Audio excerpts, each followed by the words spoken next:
Oke, mari kita langsung masuk aja ya. Hari ini kita mau ada pembahasan mendalam soal sesuatu yang krusial banget. Nggak cuma buat atlet juara, tapi ya buat siapa aja yang mau performa puncak dalam hidup, menguasai keterampilan mental.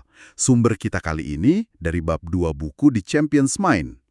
Misi kita nih, mau gali teknik-teknik mental utama yang ternyata bisa Anda latih, kayak otot aja gitu. Betul, dan yang menarik ya, buku ini benar-benar nunjukin kalau eh, kemampuan fisik aja tuh seringnya nggak cukup. Justru pikiran itu yang jadi pembeda besar antara yang bagus sama yang wah luar biasa gitu. Bab ini kayak ngasih peta jalannya lah buat melatih pikiran kita. Tepat sekali. Nah, mari kita lihat nih beberapa keterampilan kuncinya. Yang pertama, mental imagery atau visualisasi. Saya penasaran nih, ini kan kedengarannya kayak, ya melamun biasa gitu, tapi katanya beda ya? Iya, beda. Jauh beda malah. Ini bukan sekedar lamunan kosong. Ini soal kita pakai semua indera kita buat ngebayangin atau ya ngulang pengalaman di pikiran. Dan yang keren gini, otak kita tuh kadang nggak bisa bedain loh mana pengalaman nyata sama yang dibayangin secara detail dan jelas banget. Wah, itu kayak cheat code buat performa dong ya. Kalau dipikir-pikir, mimpi buruk aja bisa kerasa nyata banget kan? Itu contoh kecilnya kali ya. Ada penelitiannya juga kan, kalau nggak salah Fels dan Lenders itu, yang nunjukin visualisasi ini emang ngefek ke peningkatan performa. Betul. Cara kerjanya itu dia mempertajam cetak biru mental kita, terus nguatin jalur sarafnya. Mirip-mirip memori otot lah. Kuncinya nih, lakukan dari sudut pandang orang pertama. Jadi seolah-olah Anda ngelihat lewat mata Anda sendiri. Prinsipnya, lihat, rasakan, nikmati, atau SFE. Contohnya kuat banget ya, si Steve Beckley itu, pelempar lembing Inggris. Dia cedera parah sebelum Olimpiade 96. Latihannya jadi terbatas banget. Tapi dia pakai visualisasi intensif tiap hari, bayangin lemparan sempurna terus. Hasilnya, dapat perak tuh. Coba deh bayangin, Anda pakai ini sebelum misalnya rapat penting, atau presentasi gitu. Atau pas ngerjain proyek yang rasanya sulit banget. Nah, selain ngebayangin sukses, cara kita ngomong sama diri sendiri selama proses itu juga wah penting banget. Ini nyambung ke poin berikutnya, self-talk. Dialog internal ya. Kayak cerita lama itu loh soal dua serigala dalam diri kita. Satu negatif, satu positif. Mana yang menang? Iya yang kita kasih makan. Keterampilan ini intinya soal kita secara sadar milih buat kasih makan si serigala baik. Dengan pikiran positif dan ya yang ngebangun gitu. Dan ada cara praktisnya loh. Buku ini nyaranin, pertama, sadari dulu pikiran negatifnya. Misalnya muncul pikiran, apa ya nih gue? Kedua, tantang pikiran itu. Tunggu dulu, beneran gitu? Masa sih? Ketiga, ganti deh sama pernyataan yang lebih dukung atau realistis. Kalau dalam situasi cepat misalnya lagi olahraga gitu. Kadang cukup teriakan mental singkat aja ya. Kayak fokus, lanjut, atau next play. Buang yang lama, fokus ke yang baru. Menariknya lagi, ada penelitian dari Hatzigeorgidis yang nunjukin self-talk ini beneran ningkatin performa. Ada dua tipe utama nih, instruksional, misalnya pegolf mikir puter bahu penuh, sama motivasional, kayak pelari bilang ke diri sendiri, gue kuat. Dua-duanya berguna, tergantung situasinya. Ini sebenarnya memberdayakan banget loh saat kita sadar kalau kita punya kendali atas omongan di kepala kita yang akhirnya ngaruh ke perasaan dan tindakan kita.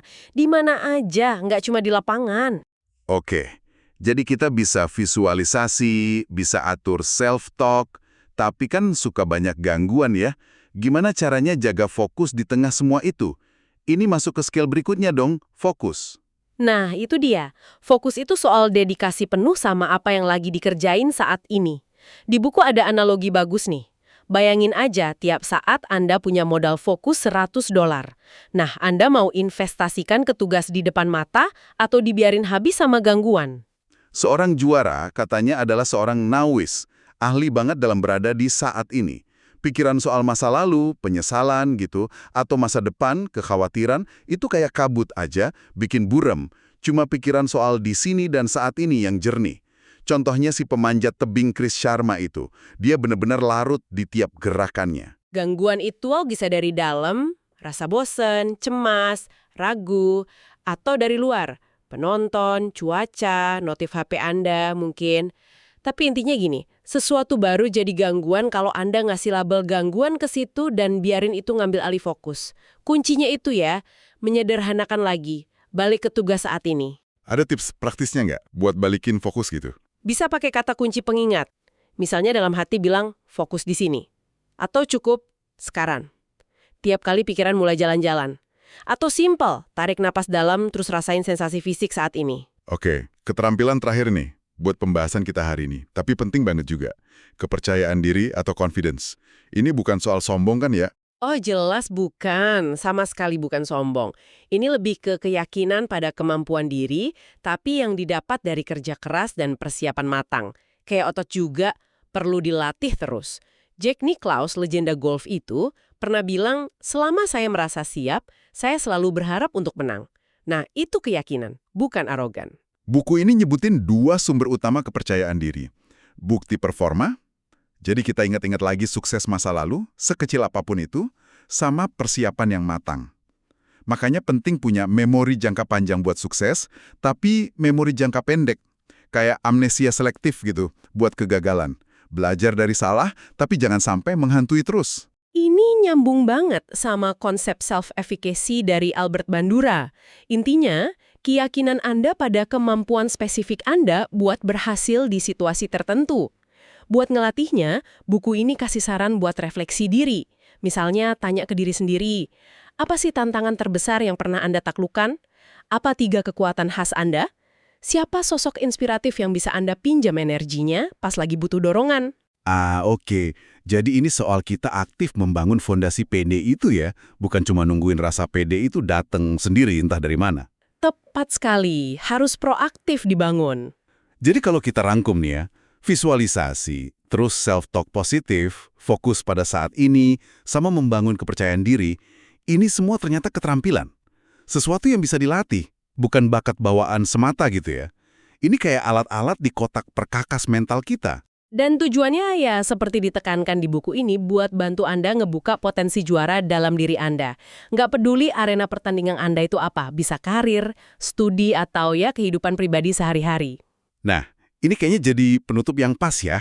Ada satu pemikiran terakhir nih buat Anda semua renungkan. Iya, ini pertanyaan penting buat direnungkan nih. Dari semua kemungkinan hambatan mental yang mungkin Anda hadapi, ya mau itu kecil atau besar, coba pikirin deh, mana satu saja hambatan internal dari dalam diri Anda yang kalau berhasil Anda atasi pakai salah satu atau kombinasi teknik tadi, kira-kira bakal ngebuka level performa Anda yang selanjutnya. Pertanyaan yang bagus banget buat jadi bahan refleksi. Oke, sampai jumpa di pembahasan mendalam kita berikutnya ya.